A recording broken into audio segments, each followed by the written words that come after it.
Welcome into the Division II Baseball Podcast. Joined today with Brad Baldwin. He comes on the program, and we're excited because this is a Northwood team that, for those that don't know, they've been one of the more consistent programs in Division II baseball, especially within the Midwest region for some time. But they're really getting off to a great start this season in GMAC play, 12 consecutive wins, undefeated in conference action. And we're excited to be joined by the head coach of the Timberwolves baseball program, Brad Baldwin. So, Brad, thanks for taking time to join us today. Your team is having an incredible start to conference play. Walk us through this start to the season so far. Is this kind of what you expected? Well, first off, just appreciate you guys having me on today and following us along and whatnot. But to say that I expected us to start 12-0, I don't know if that's the case. But certainly very pleased with what our guys have been able to do so far. Especially to put us in a good position here through 3 weeks in conference play. So, pretty good to be where we're at currently. Still got a lot of time left in the season, and a lot can happen in those coming weeks. But yeah, happy obviously with where we're at currently.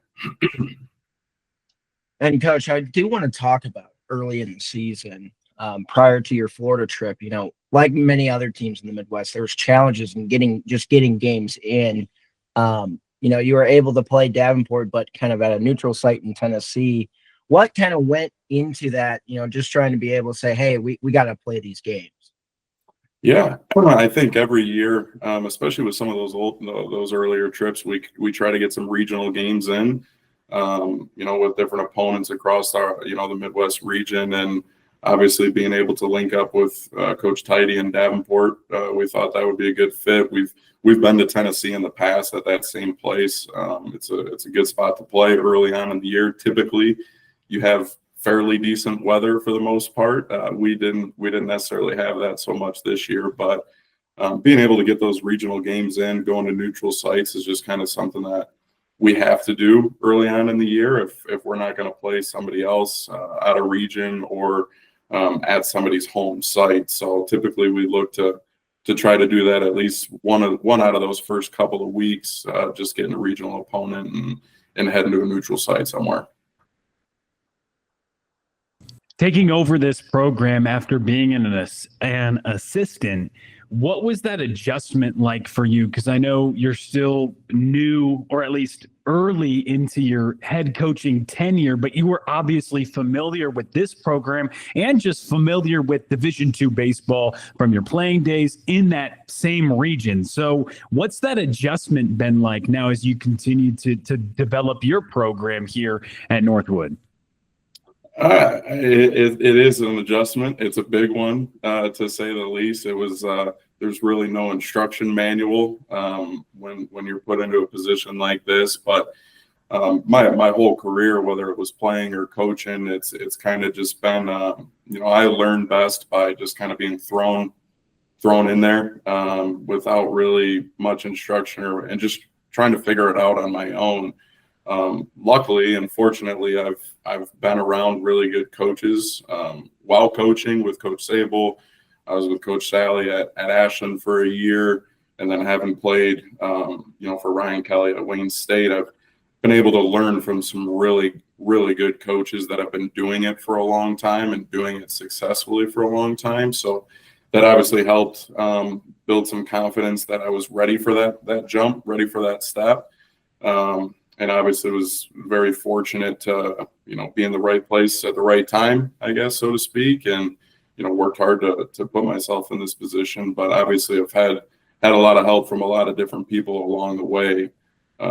So I didn't get here by myself by any means. And Coach, going into the next part of the season where you go to that Florida trip, something of like a managerial decision making where you're playing, 7 games in 8 days, in terms of managing a pitching staff, how does, going down to Florida, one, help with managing a pitching staff from a manager's perspective? And two, how does that help you prepare when you get into conference play? It seems like it prepared you pretty well, but when it helps you prepare, having to play all those games in such a short amount of time? I think probably one of the best things about Florida, for us specifically, is like you said, we have so many games. Like for us, it was 7 games in 8 days. We're going to be able to see what we have across the board in our entire pitching staff. Sure, we go in with a plan with the rotation and try to piece it together to where, we get a few outings out of 2 or 3 of our starters.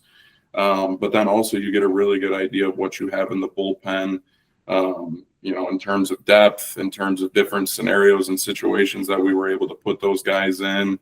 Who's going to be able to help you on the back end, who's going to be more of like a middle relief that can give you some length type of deal.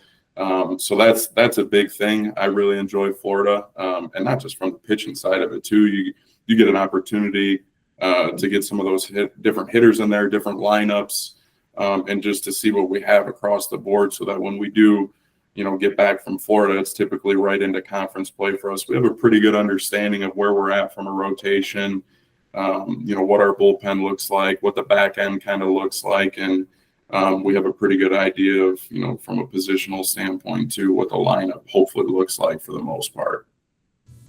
You brought up Ashland head coach John Shalley, who we had on a few weeks back, just became the all-time wins leader at the Division II level. And I'm sure that was an incredible experience to work alongside him and see what he does. But it's kind of interesting now that you go to Northwood, now take over as head coach. He's, of course, still there, and you're both in the same conference. You battle it out to the finish line last year, finish a game back of them in your first year for the conference title. And I think all signs are indicating towards a late April series that may have some of those similar implications. What is your relationship like with him, and what is it like to go against him for you both teams moving LEAC to GMAC and still battling it out for conference titles?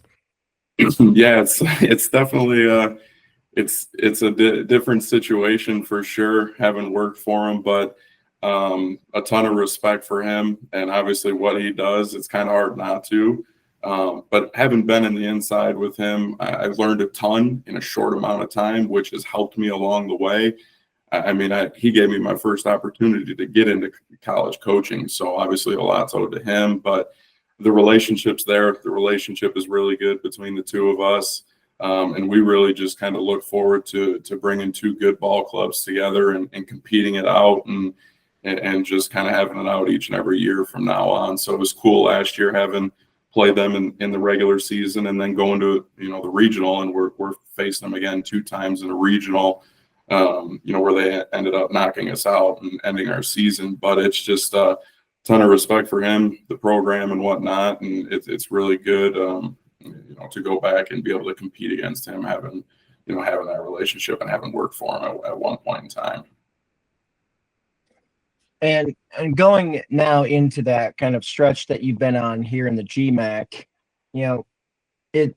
looking at the lineup, you seem to move Miles Beal firmly into that one spot, and then Caden Derrier right behind him. Tell me a little bit about, when you decide on that change, and then how has it impacted the dynamic of Northwood's lineup?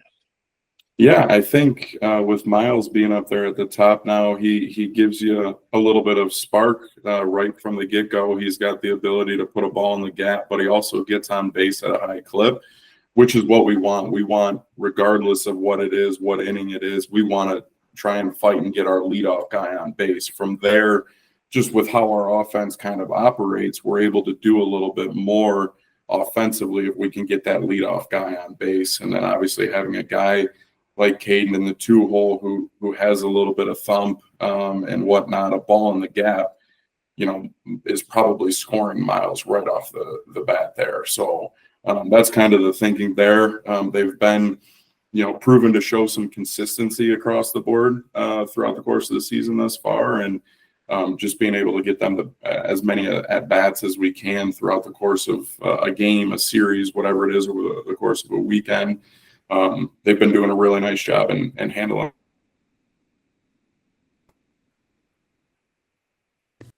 And Coach, I know that I mentioned this off the top about how Northwood's been so consistent, just the streak of getting to the Midwest regionals, I believe 7 consecutive. And as you take over with those program expectations, one thing I notice is just the staff that you have with you as well. Everybody on your staff had played in the Midwest region at one point in time in their career. And one thing that I noticed with Northwood, at least in this year's no different, is you guys really control the strike zone on the mound. And I'd love for you to discuss just some of your thoughts when you're recruiting or just overall philosophy with you and your pitching staff about that strike throwing ability, because I know it's always been at a pretty high level and this year has been no different. I assume Cole Sanderson is the guy working primarily with the pitchers, and it seems like he's been doing a pretty good job this year because you guys are very competitive in the zone and not many free bases, which looks like it's led to a lot of success early on this season. Yeah. No secret. I tried to surround myself around guys that obviously have a really good knowledge of the game, but are going to have really good relationships with our players too. I think that's what a lot of what we try to do boils down to is having a connection, having a relationship with our players, so that we can try and develop that trust level and them to trust us. But on the flip side of it, I trust our guys more than anybody, and that's how I want it to be. But I'm nobody without my staff, my assistant coaches, and obviously they, Coach Jeffers played for us here at Northwood. Coach Graybell was at Grand Valley, and then obviously, like you mentioned, Coach Sanderson. Him and I have now been together. This is our 5th year together. Previously, both as assistants, and now him kind of being my main guy that I lean on. He's done a phenomenal job with the pitchers. But yeah, controlling the strike zone is something that we take a lot of pride in. We want to get ahead early in the counts. It's kind of a fight to 2 strikes with our staff mainly, and just being competitive with every single pitch that we throw. Sure, we're not trying to execute a strike necessarily every single time, every single pitch, but we want to make them competitive pitch to where we might, force a weak contact early in the count or force weak swing, swing and miss, something like that. But we want to get ahead, establish fastball command, and kind of let our stuff work from there. But yeah, in terms of recruiting, it's been pretty similar ever since I've been here, really. But I give a ton of credit to our guys. We try to bring in just the best people that we can, right? Like, we're gonna try and recruit the best caliber player that we're gonna be able to get at our level and at our school. But we just want really good people. We want good individuals that are going to be bought into what we're trying to do. And I think that goes back to the whole relationship piece. It's one thing, and it's extremely important for not only myself but our staff to have those relationships with our players. But most importantly, the guys. One of our guys, it was pretty funny earlier in the year, said, they don't get to choose their teammates. That's us. So it's kind of in a similar fashion. We don't get to choose like our family. It's just kind of what we're born into and dealt with. So that's our job, and to bring in the right people that are going to mesh with what we currently have here and coming back the following year. So that's something that we take a lot of pride in and look to continue to do that moving forward. And someone who you brought in from the junior college ranks at Mid-Michigan Community College, someone who's made quite a phenomenal jump, coming from the bullpen in 2024 to now being a starter and being an excellent starter, is Trevor Crawford. Talk a little bit about his impact in the rotation now for this team. Yeah, I think obviously we got some innings out of Trevor last year. It was kind of more towards the later part of the season where he started to kind of pick up and really had some sharp stuff going for him, and he was finding some success. And then came in this fall. He had a good fall for us, had a really good winter, and he's just been throwing the ball really well. I think his confidence is at a pretty good level right now, to where he's finally seeing the hard work and the time and the effort that he's put in over the course of not just last year and this year, but ever since he was at Mid-Michigan and stuff like that. It's kind of all coming together for him finally. And I think he's just kind of, riding that wave, and things are going his way right now because he's worked at it. I know Robert touched on at least the lineup, and I just wanted to dive a little bit deeper into Miles Beal because he's had an interesting career. Like, he burst on the scene, hits 320 his first year playing, and he's a 330 hitter the next year.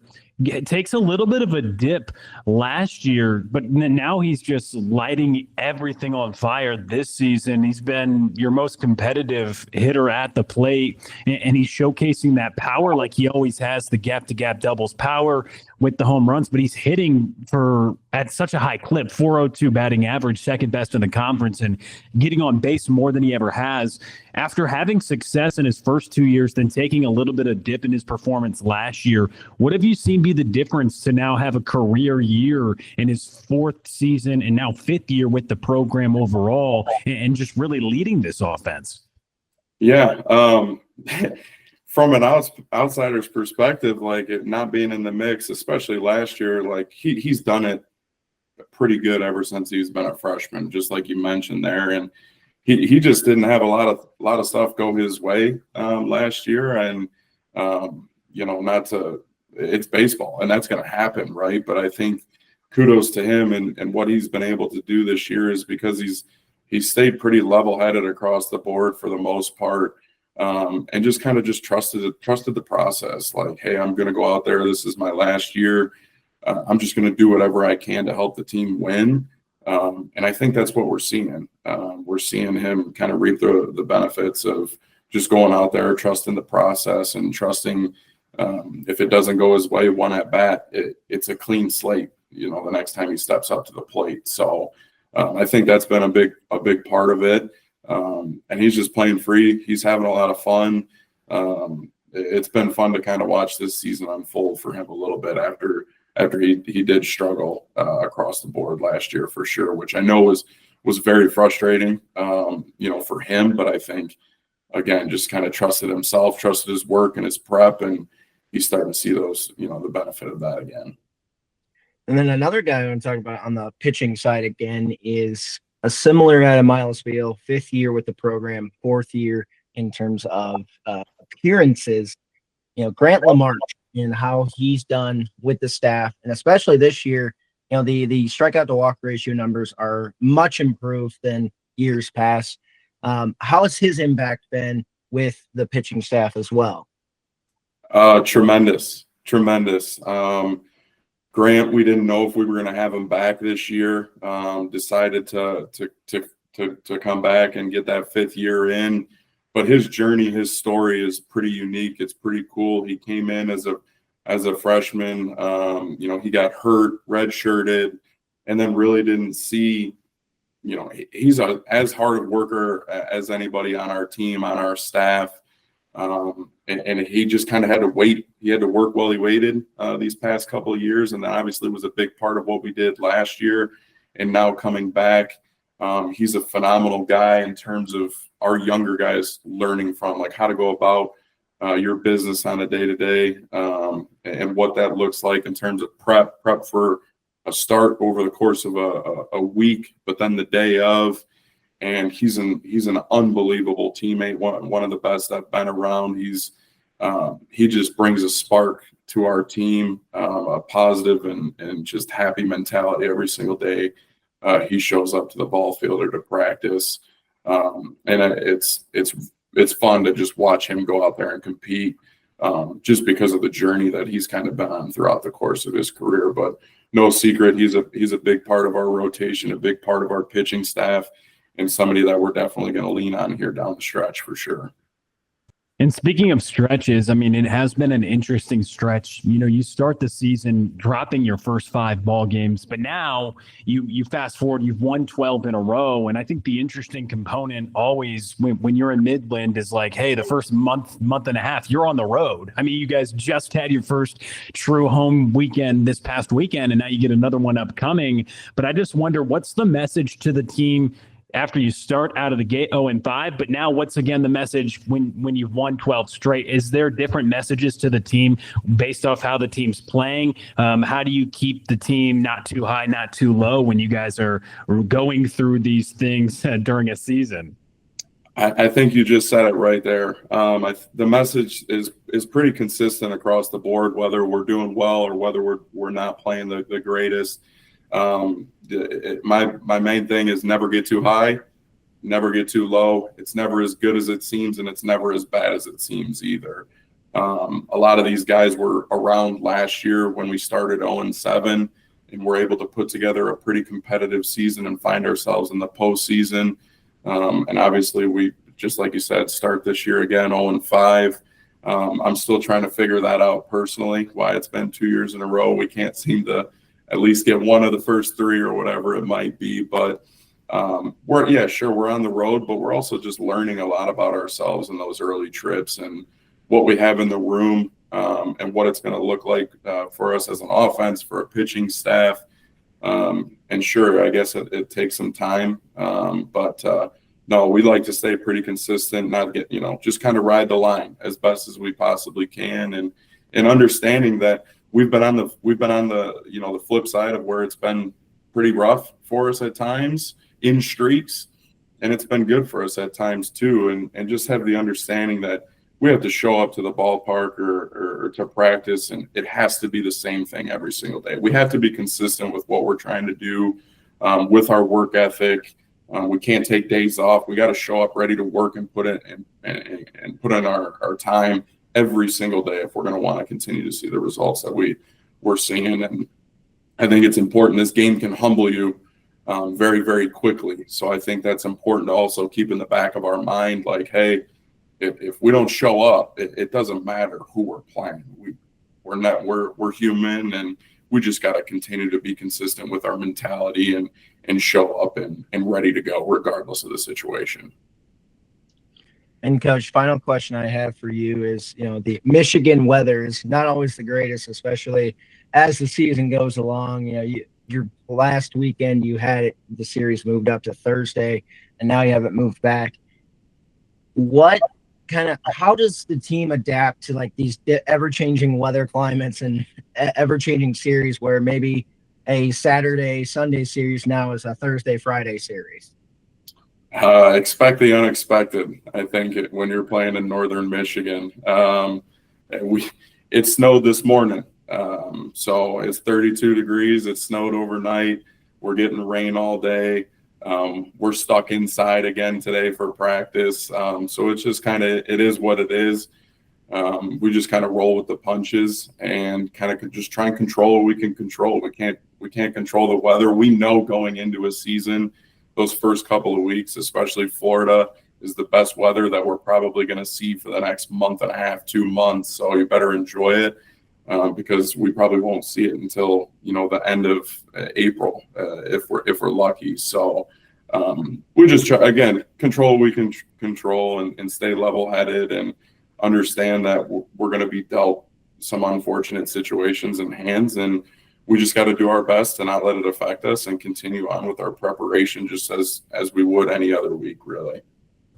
And Coach, final thing I have for you is, as we look ahead to the postseason, and obviously it starts with the conference tournament, Robert and I have talked at length about how the GMAC conference tournament is just one of the best, just for a consumer. The broadcast is great, but just the venue seems to be fantastic, but also it just seems to be crazy like every year in terms of who ends up on top. I mean, last year, Trevecca versus Tiffin in the championship game. And I think that speaks to the depth of the conference. And that's why it's more impressive that teams like Northwood and Ashland relatively new to the league can come in and play at such a high level. How is this conference and overall the conference tournament, in your eyes, continue to contribute to the strength of this league? Well, I think that's why we try to put ourselves in a position to play a competitive schedule, especially early on in the year, because we know once conference starts, we got to try and find a way to be at our best every single weekend. We've seen a lot of crazy things, just like you said. Getting to the tournament is a big deal, the GMAC tournament, but once you're in tournament play, especially in baseball, anything can happen. It's kind of who's hot at that time, who's got things going their way. But you also need some other, factors into play, like pitching. Pitching in our tournament is a big deal, I think, personally. But every single weekend, I do think the GMAC is deep. I think every single weekend, you don't know what you're going to get. You got to show up and earn that win. You got to earn that win every single time you step on the field in conference play. And I think that's a testament to the other coaches in the league, the other players in the league, and what they bring to the table every single week. But the venue, I can't say enough about Prasco Park and what they provide for us and our guys. For an experience for a conference tournament. It's an unbelievable setup. It's a great venue, great fields, phenomenal hospitality. So it's a pretty cool time of year, to say the least, once we're getting to Prasco at the end of the year. So. And Coach, we sincerely appreciate you coming on to chat about the Northwood Baseball program and the GMAC and your experiences like so far. And we wish you the best of luck rest of the way as the season goes along. No, I appreciate you guys again. Thank you for having me. You guys are doing excellent things for Division II baseball. Obviously, somebody that this is all I know. I've only been a part of Division II baseball, so it's very cool to see what you guys are doing and all the media and the coverage that you're doing for our level of baseball is phenomenal. So keep it up. You guys are doing awesome, and really appreciate the time and you guys having me on, genuinely. And that is head coach Brad Baldwin at Northwood University.